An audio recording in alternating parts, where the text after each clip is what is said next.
Samedi 2 janvier 2021, mesdames et messieurs, bonjour et merci de suivre RTI 1 pour vous informer. Le 31 décembre dernier, le chef de l'État, le président Alassane Ouattara, s'est adressé à la nation. Il a indiqué ses priorités au cours de son nouveau mandat. Il s'engage à la consolidation du triptyque paix, sécurité, cohésion à travers le renforcement de nos institutions, de la justice, de la réconciliation nationale et de la culture du vivre ensemble. Retour sur les enjeux politiques de son message décrypté par Michel Digré. Nous abordons tous l'année qui s'annonce avec beaucoup d'espérance. De l'espoir pour la Côte d'Ivoire, au-delà d'une phrase, c'est un vœu cher au président de la République, Alassane Ouattara, à l'endroit de tous les Ivoiriens éprouvés par 12 longs mois pénibles au plan politique. La paix et la cohésion sociale dans notre beau pays ont été mises à l'épreuve à la faveur de l'élection présidentielle du 31 octobre 2020. Les violences consécutives à l'appel à la désobéissance civile de certains partis de l'opposition se sont hélas soldées par des pertes en vie humaine, des blessés et des dégâts matériels importants. Bien évidemment, la justice fera son travail afin que les responsabilités soient situées et la loi sera appliquée dans toute sa rigueur. Je voudrais à nouveau m'incliner devant la mémoire des 87 victimes de ces violences et exprimer toute ma compassion à leurs familles. La solidarité de l'État continuera de leur être manifestée. L'État se souviendra également et encore pour longtemps de deux de ses fils illustres tombés au champ d'honneur. J'ai notamment une pensée pieuse pour feu le Premier ministre Amadou Gon Coulibaly et feu le ministre de l'administration du territoire et de la décentralisation, Sidiki Diakité, qui ont tous deux été des artisans en première ligne dans l'organisation de ces élections. Deux personnalités qui auront marqué le dialogue politique initié entre le gouvernement et l'opposition. Pour 2021, le chef de l'État réitère sa volonté de rassembler toutes les filles et fils du pays. J'attache du prix au dialogue. C'est l'un des héritages les plus précieux que nous a légué le père de la nation ivoirienne, le président Félix Houphouët-Boigny, à qui je voudrais à nouveau rendre hommage.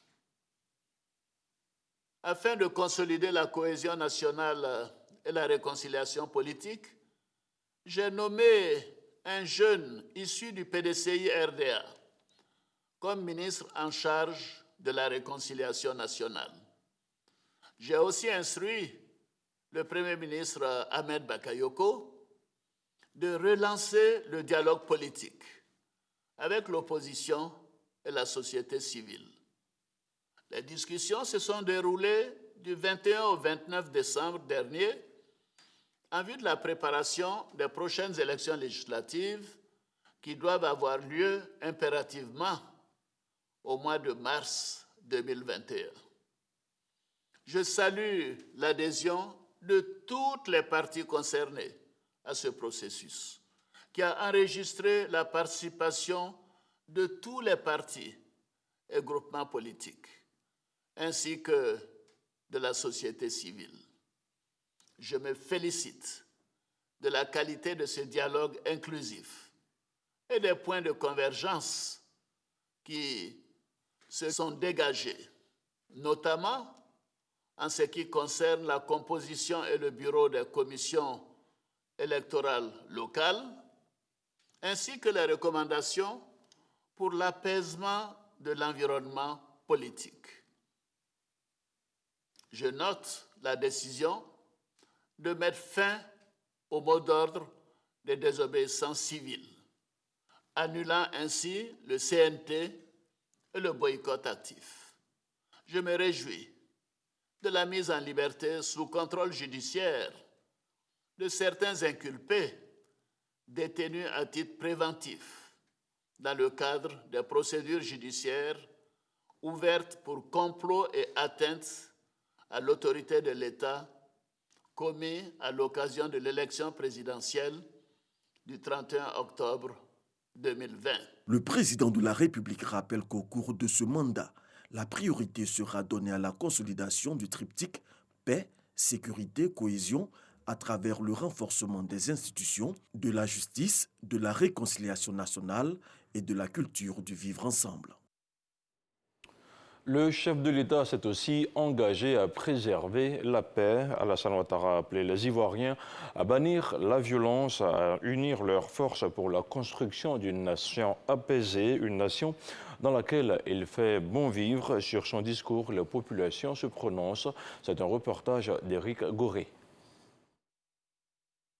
La réconciliation des Ivoiriens reste un défi important pour le président de la République. Alassane Ouattara l'a fait savoir lors de son adresse à la nation le 31 décembre 2020 dans la soirée.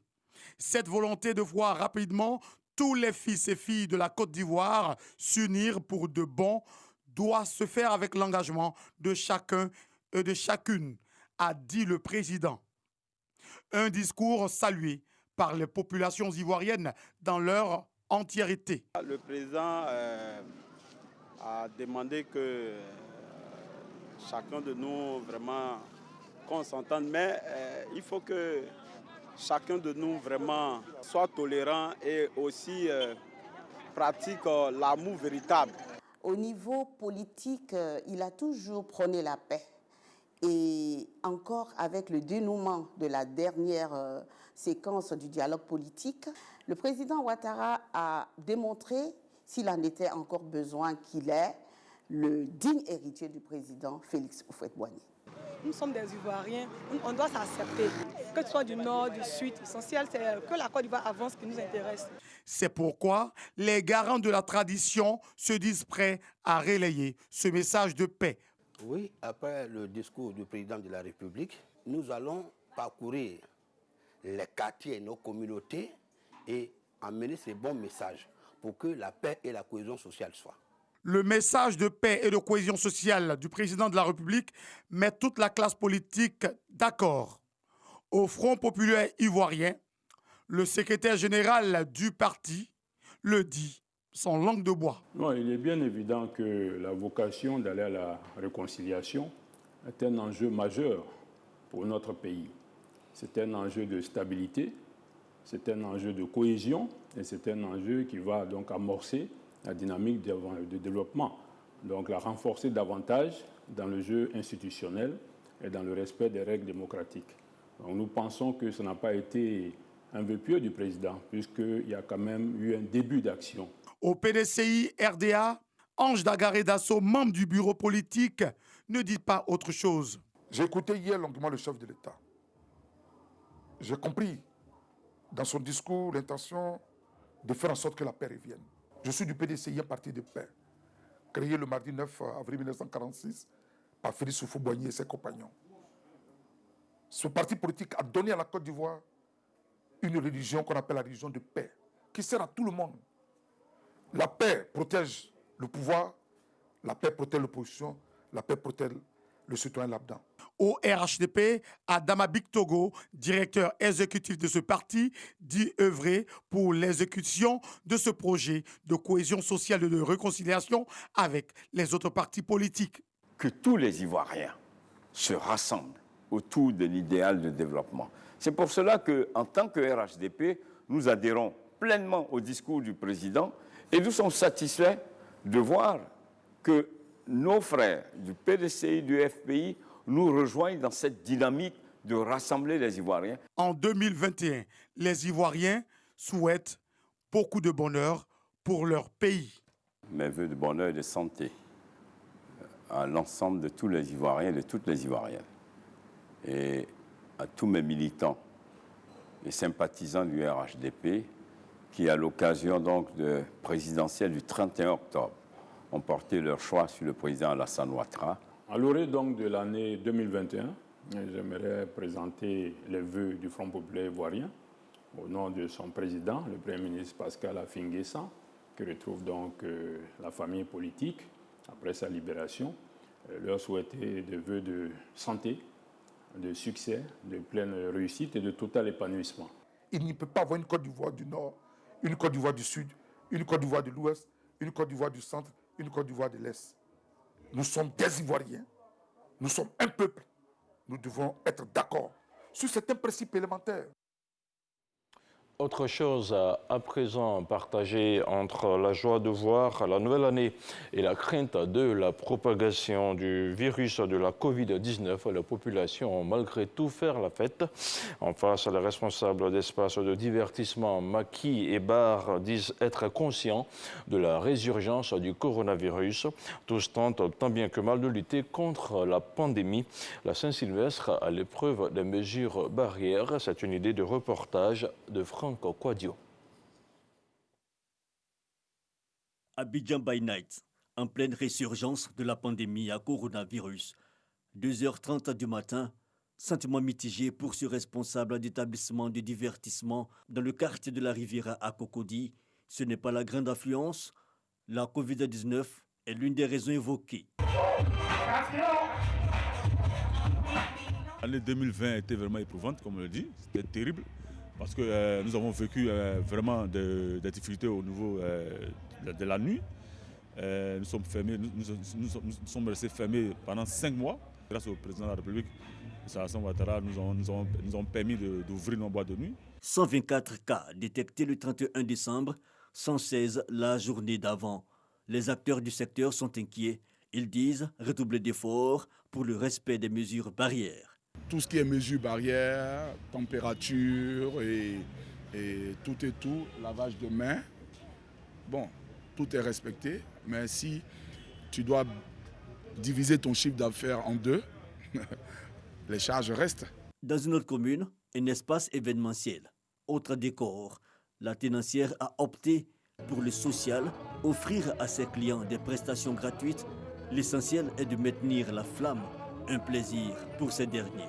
On organise des mariages, des dîners galas.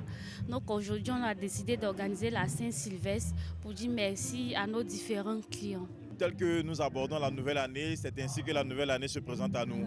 Alors pour moi, il était bon d'entrer dans la nouvelle année en joie, dans la nouvelle année avec beaucoup de vigueur, de dynamisme. Et voilà pourquoi je me retrouve dans cet espace. La nouvelle année vécue dans la perspective du coronavirus. Difficile cependant pour certains de résister à l'envie de profiter pleinement et sans contrainte de la fête. Et cela sans précautions sanitaires et barrières. Et c'est justement le réflexe à éviter pour que cette année 2021 soit une année sans coronavirus. Bonne fête à tous et bonne année également. Dans l'actualité internationale au Niger, les résultats complets et provisoires de la présidentielle et des législatives du 27 décembre dernier n'ont finalement pas été proclamés hier, 1er janvier 2021. La Commission électorale nationale indépendante a repoussé cette proclamation à ce 2 janvier ce matin. Elle entend donc pouvoir terminer le travail sans le bâcler, affirme le président de la Commission.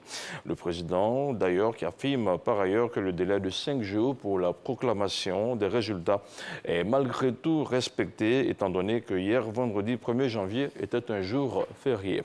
Et puis au Sénégal, en début de semaine, un juge a prononcé un non-lieu concernant une affaire de corruption présumée impliquant Aliou Sall, le frère du président Macky Sall. L'affaire avait été révélée en juin 2019 par une enquête de la BBC. Le média britannique accusait la société Petro-Tim, chargée d'exploiter un gisement de pétrole et de gaz au nord des côtes sénégalaises, d'avoir détourné 10 milliards de dollars. Une enquête avait alors été ouverte pour des faits présumés de corruption, escroquerie, détournement, blanchiment et association de malfaiteurs. Côté politique, l'ancien Premier ministre, Abdoul Mbaye, dénonce une procédure biaisée. Voilà, c'est tout pour ce premier point d'information. Merci de l'avoir suivi. L'info justement qui continue sur le www.rti.ci.